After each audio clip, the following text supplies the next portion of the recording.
Assalamualaikum warahmatullahi wabarakatuh. Selamat pagi anak-anak. Masih semangat belajar dari rumah ya? Untuk pertemuan kali ini kita akan belajar tentang cerita fantasi. Nah, sebelum itu jangan lupa like dan subscribe di channel saya. Terima kasih. Nah, kita lanjut tentang definisi cerita fantasi. Cerita fantasi merupakan cerita yang berupa gambaran peristiwa sesuai urutan waktu berdasarkan daya pikir dan daya hayal yang dituang dalam bentuk cerita. Jadi dalam cerita fantasi itu menceritakan teks rangkaian kejadian sesuai urutan waktu. Ceritanya berkembang dari tahap pengenalan, apa, siapa, dan di mana kejadian terjadi, timbul pertentangan dan penyelesaian atau akhir cerita. Cerita fantasi ini merupakan cerita teks narasi yang mengembangkan kreativitas.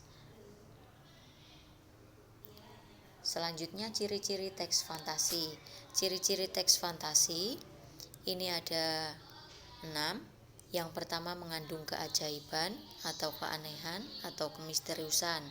Yang kedua memiliki ide cerita. Yang ketiga menggunakan latar lintas ruang dan waktu. Yang keempat, ceritanya unik dan memiliki kesaktian. Yang kelima, bersifat fiksi. Dan yang terakhir, bahasa percakapan menggunakan bahasa sehari-hari. Baik, kita bahas ciri-cirinya dulu ya. Ciri yang pertama tadi, mengandung keajaiban. Jadi dalam teks fantasi, tema pada cerita fantasi ini berupa magic, supranatural, atau kemisteriusan dan kegaiban yang tidak dapat ditemui di dunia nyata. Contohnya adalah cerita Harry Potter yang berkisah tentang kehidupan di sekolah sihir. Kemudian ciri yang kedua, memiliki ide cerita. Ide dalam cerita fantasi sesuai dengan daya hayal penulis, jadi tidak dibatasi oleh realitas atau kehidupan nyata. Contohnya adalah sekelompok anak yang sedang pergi berwisata, tapi kemudian mereka terdampar ke dunia lain. Itu ciri yang kedua. Selanjutnya ciri yang ketiga, menggunakan latar lintas ruang dan waktu. Dalam teks fantasi, latar lintas dan latarnya ini berupa peristiwa yang dialami oleh tokoh terjadi pada dua latar, yaitu latar yang masih ada dalam kehidupan sehari-hari dan latar yang tidak ada dalam kehidupan sehari-hari. Rangkaian peristiwanya menggunakan berbagai latar yang menerobos dimensi ruang dan waktu. Contohnya adalah tokoh utama yang bisa mengalami keajaiban atau kejadian pada beberapa latar, misal latar zaman sekarang dan latar pada zaman Belanda.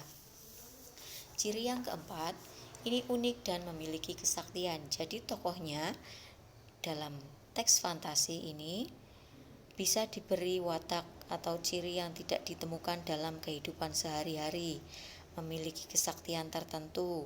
Selain itu, tokoh juga mengalami peristiwa misterius dan kejadian dalam berbagai latar waktu. Tokohnya dapat pada latar waktu hari ini dan tempat yang berbeda zaman, baik zaman lampau maupun yang akan datang. Kemudian yang ciri kelima, bersifat fiksi. Cerita fantasi bersifat fiksi, bukan kejadian nyata. Jadi cerita fantasi bisa dialami, diilhami oleh latar nyata atau objek nyata dalam kehidupan, tapi diberi fantasi. Contohnya adalah latar objek cerita karangan Joko Lelono. Ini diilhami oleh hasil observasinya terhadap desa Wlingi yang ada di Kabupaten Blitar dan kehidupan pada zaman Belanda. Kemudian yang ciri terakhir, menggunakan bahasanya ini menggunakan sinonim dengan emosi kuat, variatif, ekspresif, dan memuat ragam percakapan, tidak menggunakan bahasa formal. Kemudian jenis cerita fantasi. Jenis cerita fantasi ini ada berdasarkan latar cerita, dibagi menjadi 3, latar lintas waktu masa lampau, yang kedua latar waktu sezaman, yang ketiga latar lintas waktu futuristik atau masa yang akan datang. Yang kedua, berdasarkan kenyataan hidup sehari-hari. Ini ada cerita fantasi total atau cerita fantasi irisan. Lanjut ke unsur-unsur cerita fantasi. Unsur cerita fantasi ini ada tema, amanat, latar, tokoh atau penokohan, alur, konflik, dan sudut pandang. Ini unsur intrinsik. Unsur intrinsik ini unsur yang berasal dari dalam cerita. Baik, kita bahas satu persatu unsur intrinsiknya. Unsur intrinsik yang pertama tadi adalah tema. Tema di sini maksudnya ide dasar yang menjadi acuan pengembangan cerita. Misal temanya tentang kepahlawanan, tentang keagamaan, dan sebagainya. Kemudian yang kedua, amanat. Amanat atau pesan yang ingin disampaikan oleh pengarang terhadap pembaca. Yang ketiga adalah latar. Latar merupakan tempat, waktu, dan suasana yang melatar belakangi sebuah cerita.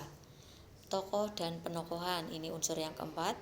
Tokoh dan kepenokohan merupakan karakteristik pelaku dalam cerita. Selanjutnya alur atau plot, yaitu jalannya cerita berupa peristiwa yang tersusun dan saling berkaitan. Selanjutnya ada konflik. Konflik merupakan permasalahan yang muncul di dalam cerita. Dan yang terakhir, sudut pandang. Sudut pandang merupakan pesan yang ingin disampaikan pengarang dalam cerita dan penokohan. Itu tadi unsur intrinsik dalam cerita fantasi. Selanjutnya unsur ekstrinsik. Dalam cerita fantasi, unsur ekstrinsiknya ada bahasa, latar belakang pengarang, dan nilai-nilai yang terkandung dalam cerita fantasi.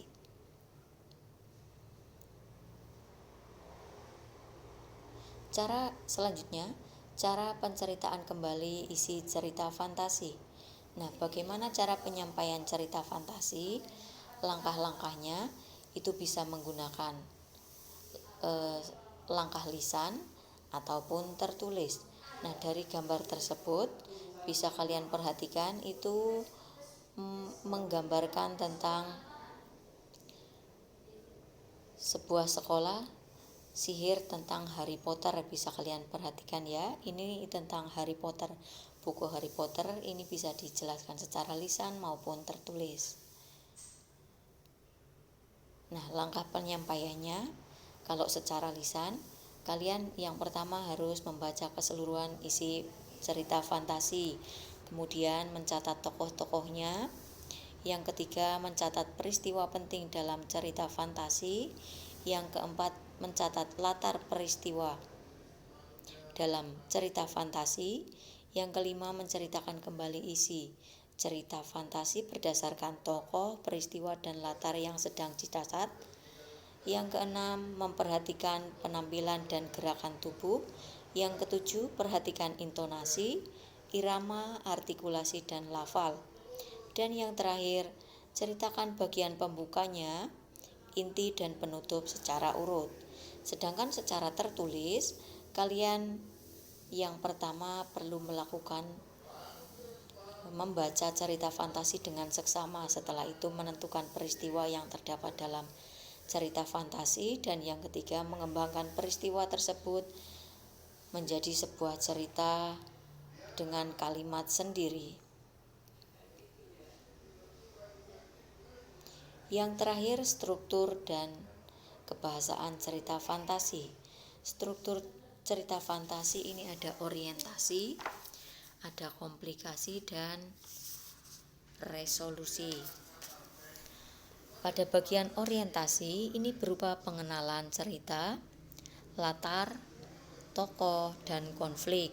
Orientasi dapat dikembangkan dengan deskripsi latar, pengenalan tokoh, dan pengenalan konflik.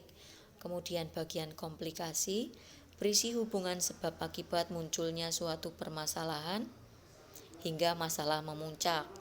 Komplikasi dapat dikembangkan dengan cara pengenalan tokoh lain, mengubah latar, atau melompat pada zaman yang berbeda. Nah, yang terakhir, resolusi. Struktur bagian yang ketiga atau resolusi ini biasanya berisi penyelesaian masalah dari konflik yang terjadi. Resolusi dapat dikembangkan dengan lompatan waktu. Bisa juga menggunakan penggunaan sebab akibat yang unik dan dikembangkan dengan kejutan, itu juga bisa. Yang terakhir, kebahasaan dalam cerita fantasi. Dalam cerita fantasi itu ciri kebahasanya yang pertama menggunakan kata ganti. Nah, kata ganti di sini atau nama orang sebagai sudut pandang pencerita bisa aku, bisa mereka, dia, Vina, Denny, Tono, dan sebagainya ya. Yang kedua, kata mencerap panca indera untuk mendeskripsikan latar. Penggunaan kata yang seolah menggunakan panca indera untuk mendeskripsikan latar, bisa latar tempat, bisa latar waktu, ataupun suasana. Nah, latar tempat ini contoh, ketika aku memasuki ruang kelas, semuanya berantakan, kursi dan meja berhamburan, kaca jendela pecah. Anehnya, laptopku masih menyala, tidak rusak sama sekali. Nah, itu contoh latar tempatnya. Kemudian latar suasana. Air mata pun menetes dari wajah seorang putri, tak sepatah kata pun keluar dari bibir. Kamar yang megah dan besar ini makin terasa sunyi dan penuh kesedihan sang putri. Yang ketiga contoh latar waktu. Tengah malam tak ada satupun bintang di langit. Mendung hitam tanpa menggumpal. Hanya suara jangkrik yang memecah keheningan malam. Nah, kebahasaan yang ketiga menggunakan pilihan kata dengan makna kias dan makna khusus. Makna kias dan makna khusus maksudnya di sini adalah kalau makna kias ini makna yang mengandung pengandaian, pengibaratan, bukan merupakan makna sebenarnya. Contoh buah tangan itu sama saja dengan oleh-oleh. Terus buah hati itu maksudnya adalah anak. Nah, kata bermakna khusus adalah kata yang memiliki cakupan makna lebih sempit dibanding kata umum. Contohnya kalau kata umum luar angkasa. Nah, di luar angkasa itu ada apa saja? Misalnya ada alien. Nah, alien di sini berupa kata khusus. Nah, kebahasaan yang keempat menggunakan kata sambung penanda urutan waktu. Kata sambung penanda urutan waktu merupakan penanda urutan waktu ya, agar bisa jelas ciri dari teks fantasi ini. Contohnya adalah setelah itu, kemudian, sementara, bersamaan, dengan itu, kemudian tiba-tiba, ketika, sebelum, dan sebagainya. Dan yang selanjutnya penggunaan kata atau ungkapan keterkejutan. Penggunaan ungkapan keterkejutan ini berfungsi untuk menggerakkan cerita atau untuk memulai masalah. Nah, untuk menyusun cerita fantasi, ini bisa kalian rencanakan cerita fantasi. Bisa juga selanjutnya bisa menulis cerita fantasi. Nah, langkah-langkah menyusun cerita fantasi.